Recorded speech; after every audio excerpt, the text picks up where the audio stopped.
संक्षिप्त मार्कंडेय पुराण द्वादशो अध्याय देवी चरित्रों के पाठ का महात्म्य। ध्यान। मैं 3 नेत्रों वाली दुर्गा देवी का ध्यान करता हूँ। उनकी श्रीअंगों की प्रभा बिजली के समान है। वे सिंह के कंधे पर बैठी हुई भयंकर प्रतीत होती हैं। हाथों में तलवार ढाल लिए अनेक कन्याएं उनकी सेवा में खड़ी हैं। वे अपने हाथों में चक्र, गदा, तलवार, ढाल, बाण, धनुष, पाश और तर्जनी मुद्रा धारण किए हुए हैं। उनका स्वरूप अग्निमय है तथा वे माथे पर चंद्रमा का मुकुट धारण कर। देवी बोली, देवताओं, जो एकाग्रचित होकर प्रतिदिन इन स्तुतियों से मेरा स्तवन करेगा, उसकी सारी बाधा मैं निश्चय ही दूर कर दूंगी। जो मधु कैटभ का नाश, महिषासुर का वध तथा शुंभ निशुंभ के संहार के प्रसंग का पाठ करेंगे तथा अष्टमी, चतुर्दशी और नवमी को भी जो एकाग्रचित हो भक्तिपूर्वक मेरे उत्तम महात्म्य का श्रवण करेंगे, उन्हें कोई पाप नहीं छू सकेगा। उन पर पाप जनित आपत्तियां भी नहीं आएंगी। उनके घर में कभी दरिद्रता नहीं होगी तथा उनको कभी प्रेमी जनों से विछोह का कष्ट भी नहीं भोगना पड़ेगा। इतना ही नहीं, उन्हें शत्रु से, लुटेरों से, राजा से, शस्त्र से, अग्नि से तथा जल की राशि से भी कभी भय नहीं होगा। इसलिए सबको एकाग्रचित होकर भक्तिपूर्वक मेरे इस महात्म्य को सदा पढ़ना और सुनना चाहिए। यह परम कल्याणकारक है।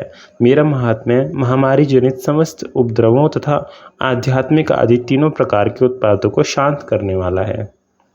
मेरे जिस मंदिर में प्रतिदिन विधि पूर्वक मेरे इस महात्म्य का पाठ किया जाता है, उस स्थान को मैं कभी नहीं छोड़ती।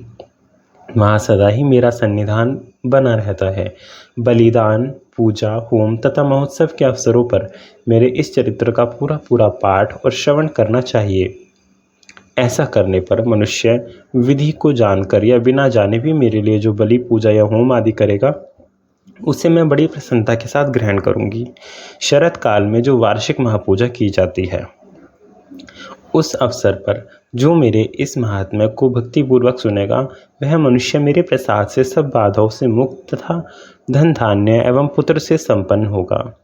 इसमें तनिक भी संदेह नहीं है। मेरा यह महात्म्य मेरे प्रादुर्भाव की सुंदर कथाएं तथा युद्ध में किए हुए मेरे पराक्रम सुनने से मनुष्य निर्भय हो जाता है। मेरे महात्म्य का श्रवण करने वाले पुरुषों के शत्रु नष्ट हो जाते हैं। उन्हें कल्याण की प्राप्ति होती तथा उनका कुल आनंदित रहता है। सर्वत्र शांति, कर्म में बुरे स्वप्न दिखाई देने पर तथा ग्रह जनित भयंकर पीड़ा उपस्थित होने पर मेरा महात्म्य श्रवण करना चाहिए। इससे सब विघ्न तथा भयंकर ग्रह पीड़ाएं शांत हो जाती हैं और मनुष्य द्वारा देखा हुआ दुःस्वप्न शुभ स्वप्न में परिवर्तित हो जाता है। बाल ग्रहों से आक्रांत हुए बालकों के लिए यह महात्म्य शांतिकारक है तथा मनुष्यों के संगठन में फूट होने पर यह अच्छी प्रकार मित्रता कराने वाला है। यह महात्म्य समस्त दुराचारियों के बल का नाश करने वाला है।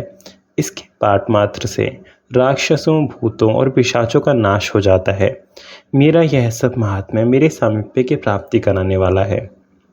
पशु, पुष्प, अर्घ्य, धूप, दीप, गंध आदि उत्तम सामग्रियों द्वारा पूजन करने से, ब्राह्मणों को भोजन कराने से, होम करने से, प्रतिदिन अभिषेक करने से, नाना प्रकार के अन्य भोगों का अर्पण करने से तथा दान देने आदि से 1 वर्ष तक जो मेरी आराधना की जाती है और मुझे जितनी प्रसन्नता होती है, उतनी प्रसन्नता मेरे इस उत्तम चरित्र का एक बार श्रवण करने मात्र से हो जाती है। यह महात्म्य श्रवण करने पर पापों को हर लेता है तथा आरोग्य प्रदान करता है। मेरे प्रादुर्भाव का कीर्तन समस्त भूतों से रक्षा करता है तथा मेरा युद्ध विषयक चरित्र दुष्ट दैत्यों का संहार करने वाला है। इसके श्रवण करने पर मनुष्यों को शत्रु का भय नहीं रहता। देवताओं, तुमने और ब्रह्मऋषियों ने जो मेरी स्तुतियाँ की है तथा ब्रह्मा जी ने जो स्तुतियाँ की है, वे सभी कल्याणमयी बुद्धि प्रदान करती है। वन में, सूने मार्ग में अथवा दावानल से घिर जाने पर, निर्जन स्थान में, लुटेरों में दाव में पड़ जाने पर या शत्रुओं से पकड़े जाने पर अथवा जंगल में सिंह, व्याघ्र या जंगली हाथियों के पीछा करने पर, कुपित राजा के आदेश से वध या बंधन के स्थान में ले जाए जाने पर अथवा महासागर में नाव पर बैठने के बाद भारी तूफान से नाव के डगमग होने पर और अत्यंत भयंकर युद्ध में शस्त्रों का प्रहार होने पर तथा अथवा वेदना से पीड़ित होने पर, किंबहुना सभी भयानक बाधाओं के उपस्थित होने पर जो मेरे इस चरित्र का स्मरण करता है वह मनुष्य संकट से मुक्त हो जाता है। मेरे प्रभाव से सिंह आदि हिंसक जंतु नष्ट, लुटेरे और शत्रु भी मेरे चरित्र का स्मरण करने वाले पुरुष से दूर भागते हैं। ऋषि कहते हैं, यूँ कहकर प्रचंड पराक्रम वाली भगवती चंडिका देवी सब देवताओं के देखते देखते वहीं अंतर्ध्यान हो गई। फिर समस्त देवता भी शत्रुओं के मारे जाने से निर्भय हो पहले की ही भांति यज्ञ भाग को उपभोग करते हुए अपने अधिकार का पालन करने लगे। संसार को विध्वंस करने वाले महाभयंकर अतुल पराक्रमी देव शत्रु शुंभ तथा महाबली निशुंभ के युद्ध में देवी द्वारा मारे जाने पर शेष दैत्य पाताल लोक में चले गए। राजन, इस प्रकार भगवती अंबिका देवी नित्य होती हुई भी पुनः पुनः प्रकट होकर जगत की रक्षा करती हैं। वे ही इस विश्व को मोहित करती, वे ही जगत को जन्म देती तथा वे ही प्रार्थना करने पर संतुष्ट हो विज्ञान एवं समृद्धि प्रदान करती हैं। राजन, महाप्रलय के समय महामारी का स्वरूप धारण करने वाली वे महाकाली ही इस समस्त ब्रह्मांड में व्याप्त हैं।